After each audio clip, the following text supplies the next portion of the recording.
Come listen while I sing about my old brown coat and me. I live in the village of Champlain. Lives a girl, Marie LaRue. Has a boyfriend tall and handsome, and he was bashful too. All day he dreamed. One heart I have to give you, one life I have to share, two lips I have to kiss you, two arms to hold. I can still remember the day we brought her home. The tears of joy streamed down my face to think she was a performer in the country music field for 40 years nearly, more or less. I'm disturbed by the suggestive lyrics of country music songs today. There's a small percentage, true, but they're starting to overdo it, almost like back years ago we used to say, well, we used a mother theme all the time, or the trains or the trucks today, and now it seems like the motel scene's coming into it all the time, and I don't like songs like Third Rate Romance or Will You Lay With Me in a Field of Stone. There's a suggestive title to begin with. I wouldn't sing it on one of my shows. Well, what do you say about people who think that those songs tell it the way it is? Well, what if I don't want to hear it like it is? In other words, my family wants a little higher life than that, and I don't want my children to associate with that kind of a theme. I would like to inspire them, surely, to live a better life, a morally cleaner life. After all, a person that deteriorates to an animal level and has no discipline is no longer a human being. Then you can class yourself with the animals, and we've got to control our emotions, and our songs are doing the very opposite. They're breaking down barriers, moral barriers. And so you think of a performer or an artist then as a person that has to be a model to carry a message to the people. In his songs and entertainment only. I don't believe that a performer should get on a stage and moralize himself as a dialogue. In other words, I shouldn't talk to the audience much about that. I do some on my shows, always did, because it's me. But I don't believe that the story should be told that way. You should entertain people as you do it. But still, there's a moral or ethical element in the songs that you prefer. Very definite. Let's take the case of the elderly of today. We're getting criticized here in the United States for the way we handle our elderly in the family. Children put their parents into homes, and there they vegetate in many cases, and until they die.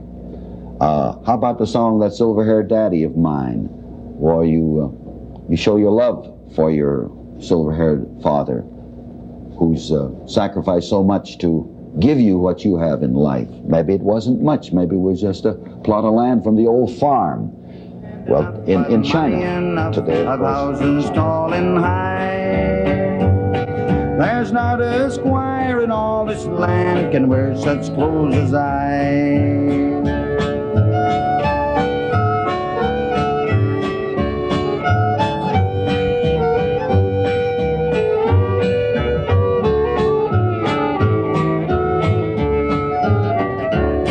Now Mary Braid was very proud and haughty as could be. She was wedded to a lawyer's son whose name was Joselee. He wore a coat all shiny black and looked so very grand that Mary fancied he would make a noble and true man. Now Mary's husband, he became a pirate on the sea. She oftentimes said she'd wish she'd wed my old brown. Well, Doc, the striking thing about that piece for me is that nice fiddle and accordion duet sound that you got in the accompaniment. And I think that's your brother, Cy Williams, playing fiddle, and right. Marion Martin on the accordion.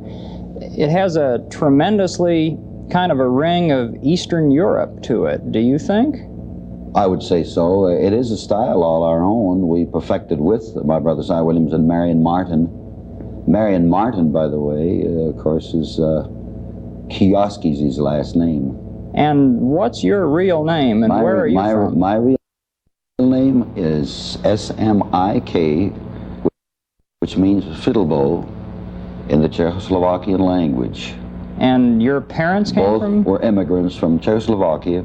And when did they come? The Austro-Hungary, they called it, empire at that time. And what year did they come to America? My dad came over about the year of 1909. And settled in? Settled in the Cleveland, Ohio, Brecksville, Ohio, Salem, Ohio, a little village there. He met my mom. She came over when she was 12, and they were married. And I was the firstborn. And let's see, though, you really grew up in western Pennsylvania, I think. Near Kittanning. And what kind of work did your father do in that? My father was a coal miner and a barber, part-time barber, good barber, and supplemented his income during the Depression years with that. And I think when you got a little older and started to work, you also did some coal mining. Well, I certainly did. 3 years. And was that good paying work? Oh, you better believe it. I worked every day, 6 days a week, never saw daylight for 6 months, got $1 a day. $1 a day. Sometimes I worked 2 days for nothing. And so, in order to improve that $1 a day, what did you do? I went into the music business. And how did that work out? Made $1 a day.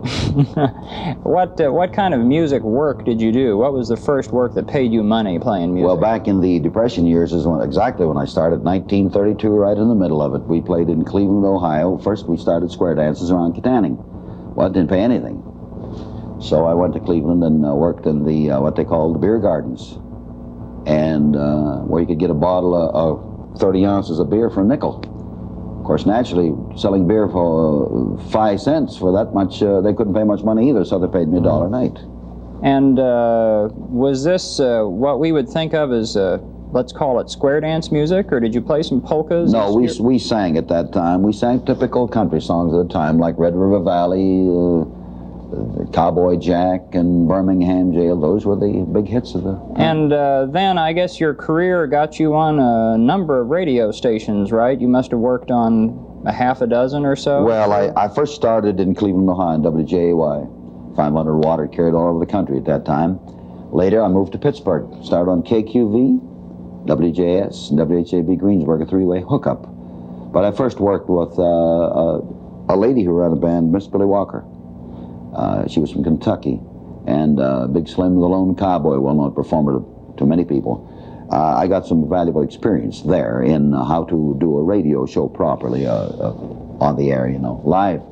And finally, when she left, I moved into her spot on KQV at WJS in Greensburg. Now, of course, most people associate you with the jamboree shows on the Wheeling station, WWVA. When did you start there? I started there in 1937. Of course, that was what you have to call my first big break, because we went 50,000 watts in 1941. We covered the northeastern section of the United States like a blanket. We went into Newfoundland like a local station. We went into Greenland and all the way up to the Eskimo lands of the far north in Canada. And of course, I made personal appearances in those area, and you couldn't take care of the crowds. And let's see, so just before the Second World War, then you start on Wheeling, and it was about that same time that you met and married your wife, right? My wife is a West Virginia girl, Pennsylvania girl, and her name was Krupp. K-R-U-P-P is the correct spelling. German, Dutch ancestry, and but they spelled it Krupp, C-R-U-P-E, in the Riggles in her area, and we met and married in 1939. She sang, and sang well enough, I thought, to warrant a chance to try to sing on the show, and she proved her capacity to do that by getting 5 or 6 encores all in one night. So I got to marry this girl, I got to hire her.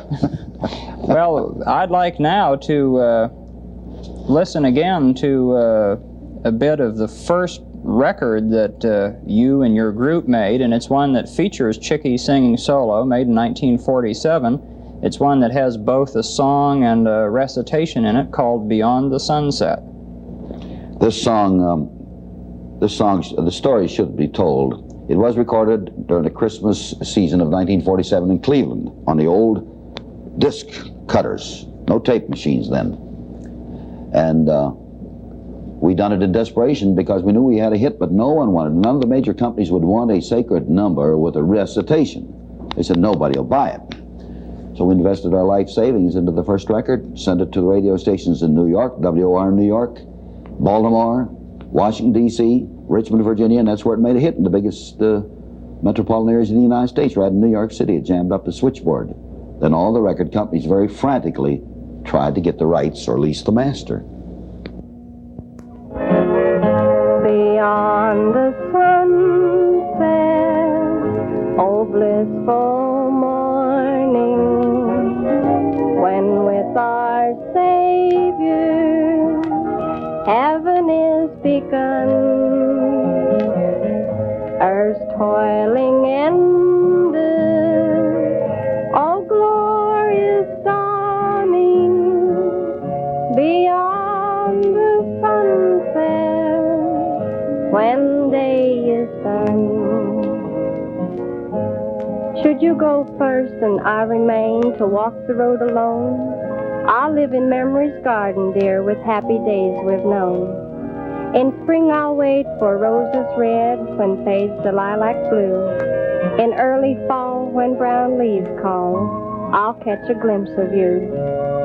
Should you go first and I remain for battles to be fought, each thing you've touched along the way will be a hallowed spot. I'll hear your voice, I'll see your smile, though blindly I may grope. The memory of your helping hand will buoy me on with hope. Should you go first and I remain to finish with the scrawl, no lessening shadow shall creep in to make this life seem dull. We've known so much of happiness, we've had our cup of joy, and memory is one gift of So God. that's Beyond the Sunset, song and recitation by your wife, Chicky Williams, from about 1947. And as you said, the first record that your own record company put out, one that had to be put out in a way because the major companies wouldn't touch it. I think it was such a success, though, wasn't it, that other artists have also performed that song? It's been recorded many, literally hundreds of times by others. And so the idea somehow that the record companies are out of touch in a way with what the people want themselves makes me think that you've had, well, that difficulty and others. Have you not had problems in integrating yourself into the Musicians Union at one point? We certainly did. That was a very serious problem back in the early days of our Jamboree history in Wheeling. Our local union would not recognize us as musicians. That's common knowledge. And they said we didn't read music. Of course, today they're very happy to have all of us. That did impede us in many ways because it denied us making recordings. We couldn't go on network shows, coast to coast, and many other things. So there are many problems.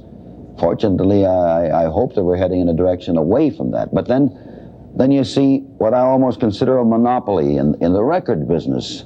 How does a local, regional artist who has tremendous talent, and today with fine taping facilities and recording studios, you can hire the finest musicians in the land and make the finest record, and then the local people will say, local stations will say, well, we don't want to play them, they're local.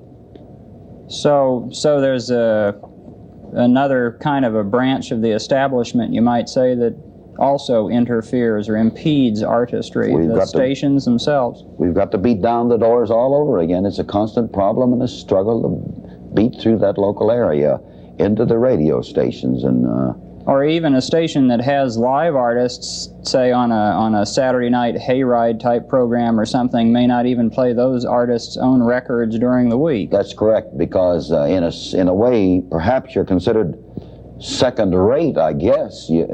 How else would I describe it? And yet we've got many fine artists, and they are not played. That's because of the tight 40 playlist. You repeat the same record every couple hours, wear it out until everybody's sensibilities are dulled, and then throw it out and throw in a new one, wear it out. Well, I'm surprised, when we think then that you've had troubles with companies, with unions, with stations, that you've, survived nicely for the 40 years of your career. the big success must partly be where some of your audience is. I mean, where have you really hit it off well with the people directly? I was fortunate in being located in the northeastern part of the country, the United States, a huge population area. We blanketed the area through a live show on the Jamboree.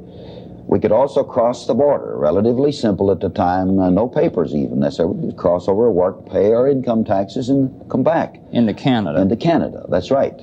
As a result, we went into Newfoundland, Nova Scotia, New Brunswick, Prince Edward Island, and we'd have monstrous crowds.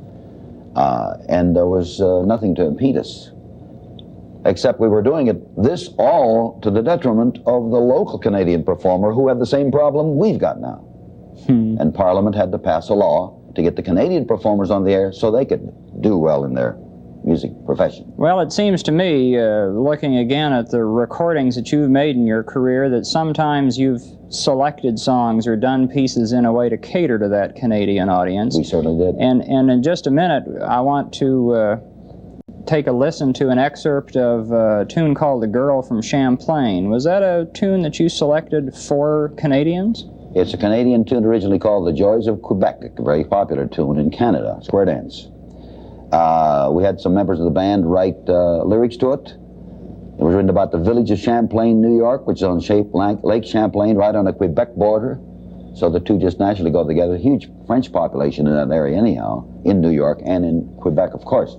And we called the thing The Girl from Champlain. Well, let's listen to a little bit of it now and pay special attention to my favorite part, which is the fine fiddle break that Al Cherney plays. Oh, beautiful. On this recording made in 1966. In the village of Champlain lives a girl, Marie LaRue. Has a boyfriend tall and handsome, and he was bashful too. All day he'd dream about her, and of a wedding day. And when he was around her, this was all that he could say. Ah, my chérie, and there his voice would stay. His heart would try to speak, and the words he could not say. Ah, my chérie, was all that he could say. And a tear would fill his eye, and he slowly walked away.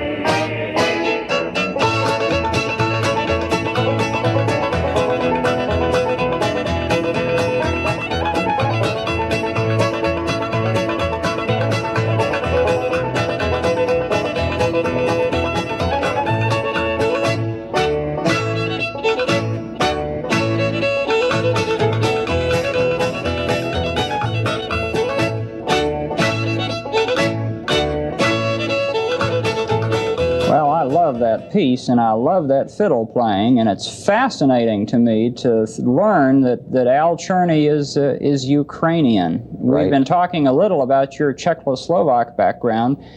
Are there a lot of people from East European ethnic groups in country music? There certainly is, and that's a thing we should batter down again. In country music, there are many artists who are of European ancestry. Smiley Sutter, we call him, Slater, is a Lithuanian. He played on some of my records, the harmonic. He's a comedian. We call him Crazy Elmer. Dave Dudley is Polish.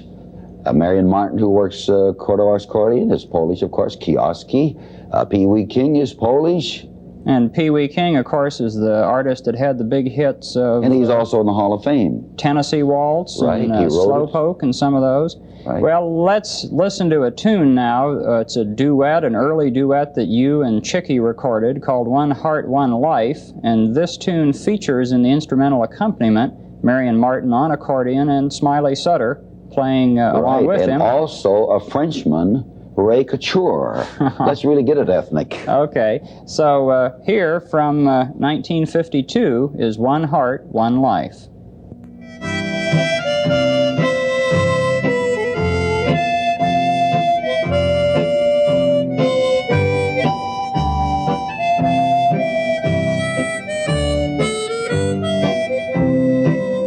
One heart I have to give you, one life I have to share, two lips I have to kiss you with, two arms to hold you near. One heart is oh so lonely, one life is hard to bear, two hearts will be care.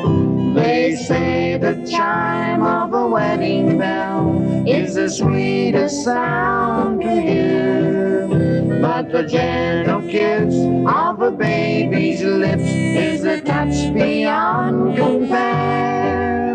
If you share the love I give you, two hearts will beat as one. Two eyes will say I love you, dear. Two lives have just begun. Well, Doc, that's a nice duet there that you and Chicky sang. What's it like? Is it possible to be married and work professionally with the same person? Well, in my particular case, it certainly has been, because I've been married 36 years to the same woman, and that's something, I guess, today.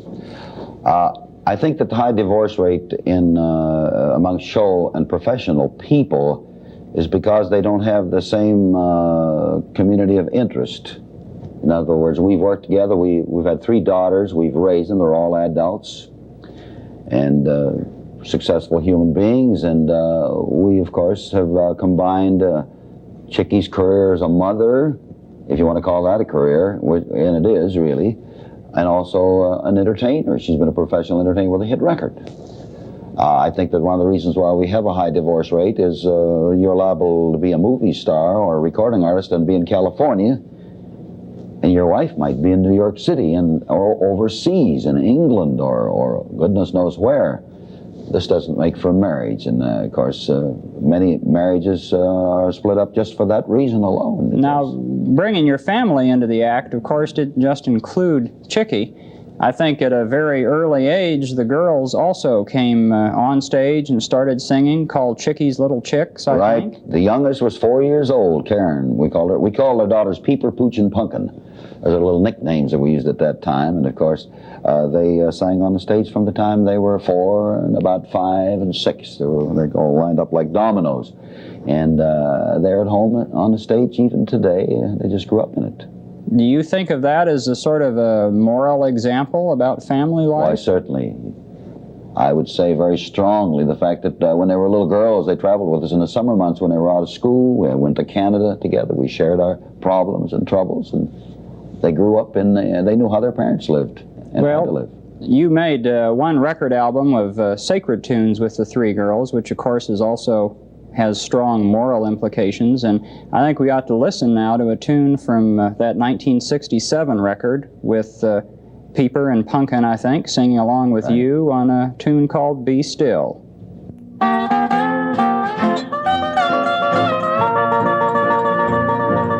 day you are walking, my brother, too close to the edge of the shore. A wave may rush in without warning and sweep you away from your door. Remember, the sea has no mercy. Your cries may be lost on the wind. The prayers on your lips never answered. Your heart vainly longs for a friend. Be still while the sunshine is with you. Be still while the clouds are yet gone. Behold, the dear Master is waiting to welcome the prodigal home.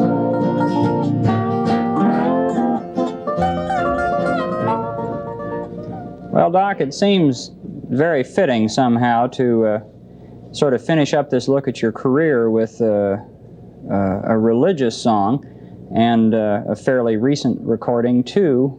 Now, we're used to the idea of pop stars coming and going in just a few weeks or months, but how is it for a country music artist, and are you going to continue or thinking of retiring? I expect to be in it right to the very last day that I happen to be on this earth, and I hope that's quite some time to come. There's another little bit of prejudice that we're fighting too among all the population. That's the prejudice of age. I'm 61 and I'm still active in country music. I work hard at it. possibly harder than many people in my profession. I've never goofed around in it. I've never shortchanged my audience, and I feel that's the secret ingredient of success in any field. Do the best you possibly can and then walk an extra mile. And that's exactly what I intend to keep right on doing. That's why I'm here right now. And why is it that country music, I wonder, has artists whose careers go a long time? Because we identify with the family. We become family members in the hearts, primarily, those people. They live with us. I know, I wish I could show you the thousands of letters I've received, and they write to me. They bear their hearts, their souls letter to me. They tell me their troubles. I don't have time to answer all of them at times. I do the best I can. I've received so many of them. But they know when I talk to them on the air or in person, I'm communicating with them. Their problems are my problems.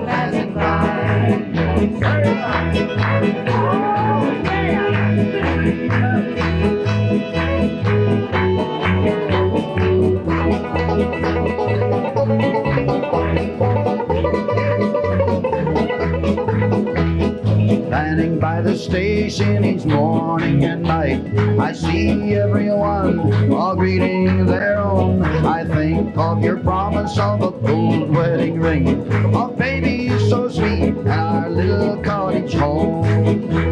I'm watching the train passing by. I'm watching the train passing by. You've forgotten your promise, you made me your own. I'm watching the train passing by.